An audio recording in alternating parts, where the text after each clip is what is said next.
আলাইকুম। আমি মোহাম্মদ আরিফুর রহমান বাবু। আপনাদের আজকে আমি প্রাথমিকভাবে শর্টকাট কি পরিচয় করায় দিব। প্রাথমিক পর্যায়ে আমাদের এ থেকে জেড পর্যন্ত 26টা অক্ষর আছে, যে 26টা অক্ষর আমরা প্রাথমিকভাবে শর্টকাট হিসেবে ব্যবহার করতে পারি। তো আজকে আমার যে 26টা শর্টকাট কি নিয়ে আলোচনা, সেই 26টা শর্টকাট কি সম্পর্কে আমি আপনাদেরকে পরিচয় করা দিব। প্রথমে আমাদের হচ্ছে কন্ট্রোল এবং এর ব্যবহার দিয়ে আমরা select all contents of the page. আমাদের পেজে যত লেখা থাকবে সবগুলো লেখাকে কন্ট্রোল ধরে এ চাপ দিলে সবগুলো লেখাকে একত্রে আমরা সিলেকশন করতে পারবো। Control B, highlights selection. যেই লেখাগুলো আমাদের সিলেকশন করা থাকবে সেই লেখাগুলোকে বোল্ড মানে মোটা করে ফেলবে। কন্ট্রোল সি, কন্ট্রোল সি চাপ দিলে আমাদের যেই লেখাগুলোকে সিলেকশন করে রাখবো সেই লেখাগুলো কপি হবে। এখন কপি কেন করি? যখন আমাদের একটা বিষয়কে একের অধিক প্রয়োজন হয় একটা পেজে, তখনই আমরা কন্ট্রোল সি চাপ দিয়ে থাকি। কন্ট্রোল ডি, খুব সহজে আমরা মাইক্রোসফট ওয়ার্ডে যখন টাইপ করি আমাদের ফরম্যাট মেনুর ফন্টে যাওয়ার প্রয়োজন হয়, তখনই আমরা কন্ট্রোল ডি চাপ দিলে ফরম্যাট মেনুর ফন্ট অপশনে যেতে পারবো। Control E, align select text or line of to the centre.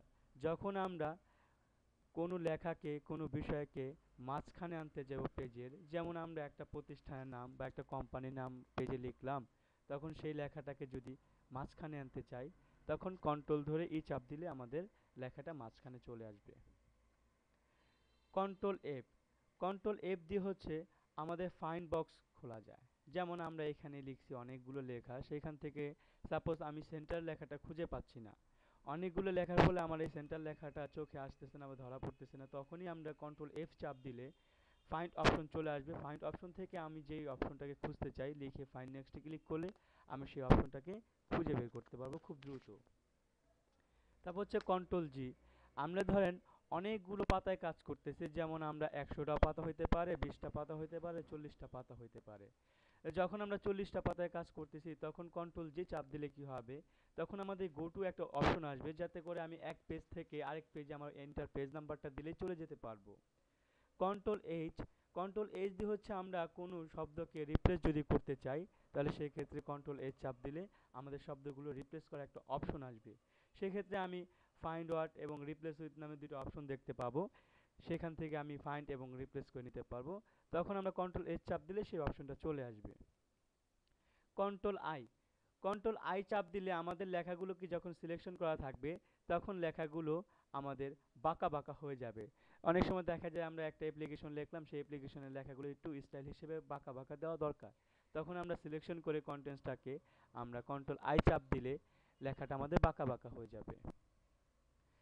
তারপর হচ্ছে কন্ট্রোল কে, যদি আমরা কোনো লিঙ্ক করতে চাই আমাদের ডকুমেন্টের সাথে, যদি আমরা ওয়েবসাইটে কোনো লিঙ্ক দিতে চাই, যেমন আমরা এখানে লিখলাম www.stb.com, facebook.com, সেই লিঙ্কটাকে যদি আমরা এখানে ব্যবহার করতে চাই, কোন ব্রাউজার দিয়ে ব্যবহার করব তখন আমরা শুধু কন্ট্রোল কে চাপ দিলে লিঙ্কটা ফাইলের সাথে অ্যাটাচ করে দিতে পারি। কন্ট্রোল এল, কন্ট্রোল এল চাপ দিলে হবে আমাদের লাইনটাকে লেফট সাইডে নিয়ে যাবে। যখন আমি কোনো লেখাকে লিখলাম, যেমন আমি লিখলাম পূর্ণমান, তারপর কোলন দিয়ে লিখলাম 100, তখন পূর্ণমান লেখাটা আমাকে মার্জিনের বাম পাশে নিতে হয়, তখন আমরা লেখাটাকে সিলেকশন করে লেখার বাম পাশে নিয়ে যেতে পারবো। কন্ট্রোল এম, কন্ট্রোল এম দিয়ে হচ্ছে আমাদের প্যারাগ্রাফে ইন্ডেন্ট করা যায়। যেমন আমাদের প্যারাগ্রাফে ইন্ডেন্ট যদি 0.5 সেন্টিমিটার দেওয়া থাকে তখন কন্ট্রোল এফ চাপ দিলে 0.5 সেন্টিমিটার করে গ্যাপ হয়ে যাবে। তারপর হচ্ছে কন্ট্রোল এন, আমরা জানি কন্ট্রোল এন দিলে নতুন একটা ডকুমেন্ট অথবা নতুন একটা পেজ চালু হয়, তখন আমরা কন্ট্রোল এফ চাপ এন চাপ দিলে নতুন পেজটাকে নিয়ে নিতে পারবো। কন্ট্রোল ও, কন্ট্রোল ও হচ্ছে আমাদের যে কোনো অপশন থেকে এই প্রোগ্রামগুলোকে ওপেন করার জন্য, ফাইল সেভ করা ফাইলগুলোকে ওপেন করার জন্য কন্ট্রোল ও চাপ দিতে হবে।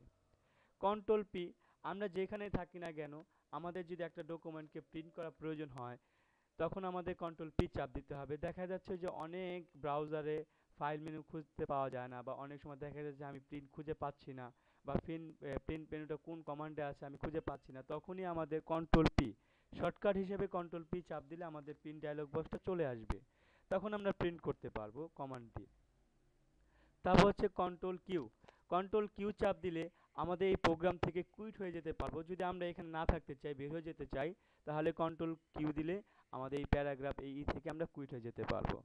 কন্ট্রোল আর, কন্ট্রোল আর দিলে আমাদের যেই লেখাগুলো সিলেকশন করা থাকবে সেই লেখাগুলোকে আমাদের রাইট সাইডে চলে আসবে। দ্যাট মিন আমাদের লেখার ডান পাশে চলে আসবে। কন্ট্রোল এস, কন্ট্রোল এস চাপ দিলে আমাদের লেখাগুলো সেভ হয়ে যাবে। আমরা যেইখানে থাকি, যদি কোনো ব্রাউজার সফটওয়্যারে যদি আমরা কাজ করতে থাকি, তখন যদি আমরা কন্ট্রোল এস চাপ দিই তাহলে সে ব্রাউজার ফাইলটা সেভ চাবে। যদি আমরা মাইক্রোসফট ওয়ার্ডে থাকি, কন্ট্রোল এস দিলে ওই ডকুমেন্টটা সেভ করতে চাইবে। কন্ট্রোল টি, হ্যাঙ্গিং ইনডেন্ট, যদি আমরা প্যারাগ্রাফের হ্যাঙ্গিং ইনডেন্টটা করতে চাই তখন আমরা কন্ট্রোল টি চাপ দিতে পারি। যে কন্ট্রোল টি চাপ দিলে আমাদের লেখাগুলোকে হ্যাঙ্গিং মোডে নিয়ে যাবে। যেমন আমরা অনেক সময় বরাবর প্রধান শিক্ষক এই লেখাটা মার্জিন থেকে 0.5 সেন্টিমিটার ভিতরে লিখে থাকি, তখন আমরা ওই লেখাটাকে সিলেকশন করে কন্ট্রোল টি চাপ দিলে হ্যাঙ্গিং ইনডেন্ট হয়ে যাবে। কন্ট্রোল ইউ, কন্ট্রোল ইউ হচ্ছে আমি কোনো বিষয়কে আন্ডারলাইনে পরিণত করতে চাইলে, যেমন আমি এই লেখাটাই লিখলাম সিলেকশন, তো সিলেকশন লেখাটার নিচ দিয়ে একটা দাগ টানতে চাইলে তখন আমরা কি করব, সিলেকশন করে কন্ট্রোল ইউ চাপ দিলে আমার লেখার নিচে একটা আন্ডারলাইন চলে আসবে। কন্ট্রোল ভি, কন্ট্রোল ভি হচ্ছে স্থাপনত কোনো লেখাকে করা, যেমন আমরা কন্ট্রোল সি দিয়ে কি করি, কপি করে থাকি। এখন কন্ট্রোল সি দিয়ে কপি করা লেখাটাকে যদি আমি এইখানে আনতে চাই তখন আমাকে চাপ দিতে হবে কন্ট্রোল ভি। তো কন্ট্রোল ভি দিলে লেখাটাকে পেস্ট করে নিয়ে আসবে। কন্ট্রোল ডাব্লিউ, যদি আমি এই ডকুমেন্ট উইন্ডোগুলোকে বন্ধ করতে চাই, যেমন ওয়ার্ড ফাইলটাকে বন্ধ করতে চাই, তাহলে কন্ট্রোল ধরে ডাব্লিউ দিলে আমাদের ডকুমেন্টটাকে ক্লোজ করে দিবে। কন্ট্রোল এক্স, কোনো লেখাকে আমি কাট করতে চাই, যেমন এই লেখাটা আমি এখানে রাখতে চাই না, আমি এই লেখাটা এই পাশে আনতে চাই, তখন আমি এখান থেকে একেবারে মুছে এখানে নিয়ে আসার জন্য লেখাগুলোকে সিলেকশন করে আমি এই লেখার পাশে কার্সারটাকে রেখে কন্ট্রোল ডাব্লিউ প্রেস করে এক্সপ্রেস করলে আমাদের লেখাগুলো কাট হয়ে এখানে চলে আসবে। Control Y, redo the list action performant, এখন রেডো হচ্ছে আমাদের লাস্ট যেই আমরা এখন ধরেন এখানে লিখলাম মান্থলি, এখন মান্থলি লেখাটা আমরা যদি মুছে ফেলি তাহলে আমরা কন্ট্রোল ওয়াই চাপ দিলে সেই মান্থলি লেখাটা আবার নিয়ে আসবে। আর কন্ট্রোল জেড, কন্ট্রোল জেড হচ্ছে আন্ডু, পূর্বের যে লেখাটা থাকবে সেটাকে আমরা কন্ট্রোল জেড চাপ দিলে নিয়ে আসতে পারবো। ধন্যবাদ সবাইকে আমার এই টিউটোরিয়ালটি দেখার জন্য। আশা করি সবাইকে ভালো লাগবে। যদি আমার এই টিউটোরিয়ালটি সবার কাছে ভালো লাগে তাহলে সবাই অবশ্যই লাইক, কমেন্ট এবং সাবস্ক্রাইবার করবেন। আসসালামু আলাইকুম।